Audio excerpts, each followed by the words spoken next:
Buenos días, estimado profesor y compañeros. El día de hoy vamos a exponer el informe número 2, análisis de consistencia o Attenberg.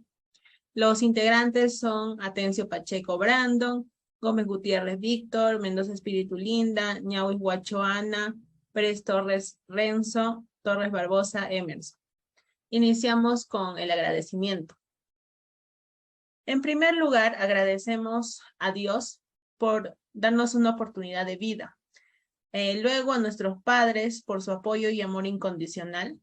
Y por último, al ingeniero Hugo Caso Valdivia, que como docente de este curso nos ha orientado, apoyado y corregido en nuestra labor académica, con un interés y una entrega que ha sobrepasado nuestras expectativas, que como alumnos depositamos en su persona. Todas estas personas en general han influido en nuestra vida para llenarla y darle sentido.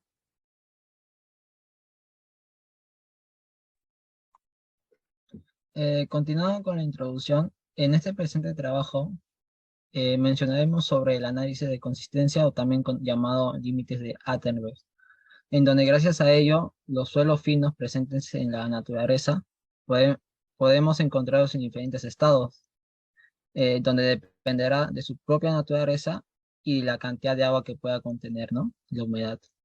En la actualidad es la que más se practica en los laboratorios de mecánica de suelo. Los datos obtenidos es suficiente para conocer y dar idea de cómo es el suelo eh, y sus propiedades que presentan en el suelo también, ¿no? Además, es un procedimiento demasiado sencillo y rápido, mientras que los demás ensayos son más complicados y más extensos, por lo que nuestra intención es dar a conocer más sobre este método y será de mucha ayuda en la formación de nuestras carreras. Bueno, los materiales para más que nada el ensayo para determinar el límite líquido. El primer material es un plato de evaporación, luego está la espátula, luego un aparato límite líquido, un acanalador, recipientes herméticos para la muestra de contenido de humedad, una balanza que tenga una capacidad máxima de 15 kilogramos y una precisión de 1 gramo. Luego está un horno para secado, luego unas probetas y por último una superficie de amasado o una placa de vidrio esmerilado. A continuación mi compañero les va a explicar más o menos cómo es el procedimiento de este ensayo del límite líquido. El procedimiento, como primera parte tenemos la preparación seca de muestras para el ensayo de suelo, en la cual la muestra va a ser proveniente del terreno, en la cual se deberá secar, en la cual pondremos a una temperatura que no exceda los 60 grados Celsius. El material se va a cortar en un tamiz número 4, en la cual se dará 5 milímetros, en la cual va a quedar una suficiente cantidad, ¿no?, para obtener una graduación representativa. Dependeremos del tamaño máximo de las partículas que se van a requerir para este ensayo, en la cual se va a dar los límites de consistencia. Se va a presentar 400 gramos de material que van a pasar por el tamiz número 40, en la cual va a estar el límite líquido con 100 gramos, el plástico con 20 gramos, el de contracción con 30 gramos y el ensayo de chequeo que va a ser 250 gramos. Todo esto se hará cuidadosamente y solo con la presión suficiente para soltar el material fino adherido. Así sucesivamente el suelo será molido, en la cual se van a separar en dos partes. Se va a utilizar la malla 0.5 milímetros, la número 40, y la fracción retenida será nuevamente molida, en la cual el proceso se deberá repetir hasta que quede una pequeña parte, en la cual debe pasar por el tamiz número 0.5 milímetros. Sucesivamente, la fracción retenida se va a eliminar. El material que va a pasar por el tamiz número 40 se va a mezclar y también será homogenizado para los ensayos de límites de consistencia. Y bueno, Ese sería todo el procedimiento del ensayo del límite líquido. Ahora el límite plástico, para determinar el límite plástico tenemos los siguientes materiales que son, anteriormente como mencioné, algunos materiales también se repiten en los dos ensayos. Como vemos aquí es el plato de evaporación de porcelana con un diámetro aproximado de 120 milímetros. La espátula con una hoja flexible de aproximadamente 75 milímetros de largo y 20 milímetros de ancho. Luego una superficie de amasado, que como dijimos es la placa de vidrio. Luego recipientes para muestras de contenido de humedad que tienen un color de aluminio o plomo. Luego una balanza, la misma balanza de la anterior muestra. Luego una probeta y un patrón de comparación, alambre o plástico de 3 milímetros de diámetro. Y por último, un horno con los requisitos que solicita el ensayo. Mi compañero va a explicar también en qué consiste este ensayo del límite plástico. Ok. En el ensayo tenemos algunos pasos en los cuales el primer paso va a ser tomar la porción de la muestra del ensayo, que se va a acondicionar aproximadamente a 1 centímetro cúbico. Como segundo paso tendremos el amasar la muestra en las manos y luego la haremos rodar con la palma de la mano teniendo en base el pulgar sobre la superficie del amasado, que se va a conformar un cilindro en la cual se va a hacer con el peso de la mano.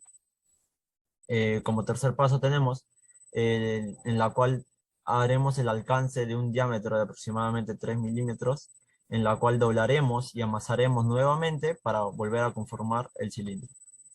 Como cuarto paso, vamos a repetir todo lo dicho hasta que el cilindro se desintegre para que llegue a un diámetro perfecto, en la cual se va a aproximar a 3 milímetros, en la cual colocaremos los trozos en orden de 0.5 a 1 centímetro de largo. No va a ser amasado ni reconstruido. Como notas, tenemos dos notas principales, en las cuales está la disgregación, que se va a producir cuando el diámetro es mayor a 3 milímetros, en la cual podemos considerar como un punto final satisfactorio, siempre que el material haya podido conformar previamente un cilindro de 3 milímetros. Como nota 2, tenemos que en ningún caso debe procurarse obtener la disgregación de los 3 milímetros de diámetro de cilindro, en la cual tendremos de ejemplo la velocidad y la velocidad del amasado. Como siguiendo los pasos tendremos la reunión de fracciones que haremos para el cilindro disgregado, en la cual vamos a colocarla en un recipiente, en la cual también se va a determinar y registrar la humedad.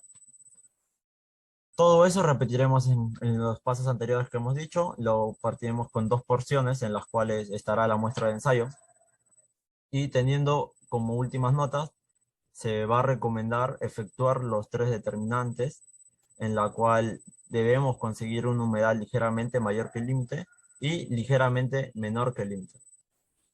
Como nota 4, tenemos la efectuación, que el ensayo se va a hacer en cámara húmeda, y si no se tiene en cuenta con este equipo, debemos tomar precauciones necesarias para reducir la evaporación.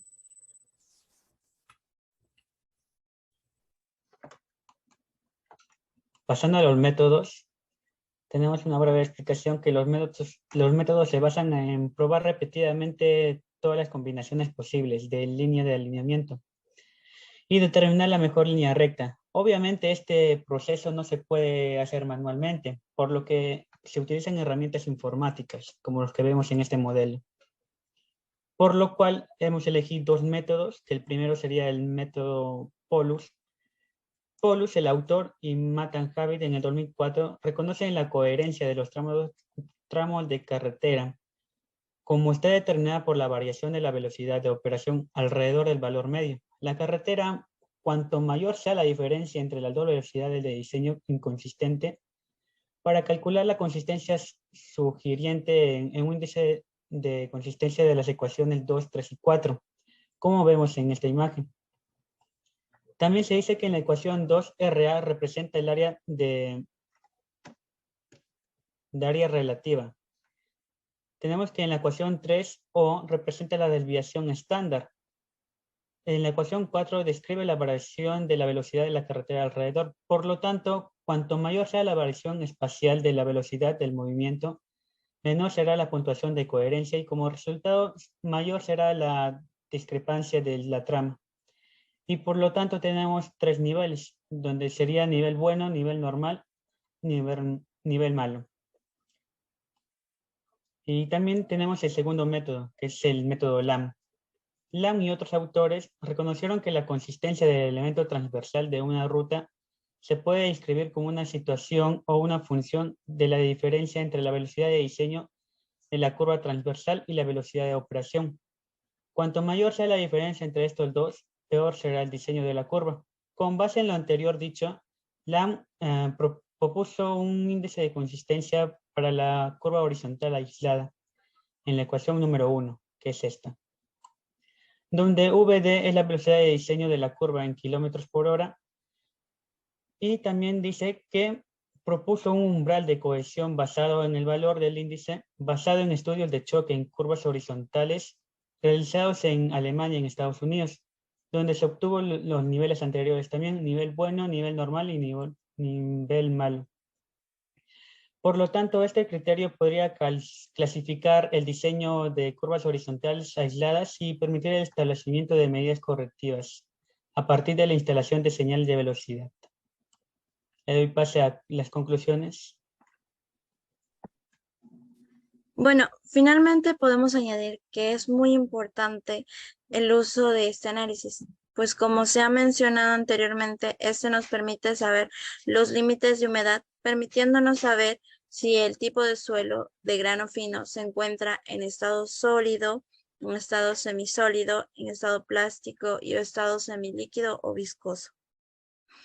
Dado que estos cálculos son los que nos permiten saber el estado de consistencia de un suelo fino, podremos saber las fuerzas de cohesión, el cual es atracción entre partículas o moléculas de la misma sustancia, y de adhesión, el cual trata sobre atracción entre sustancias o partículas heterogéneas del suelo, permitiéndonos saber si este tipo de suelo es el correcto para la implementación de un pavimento o si es que se necesita de un agregado o relleno.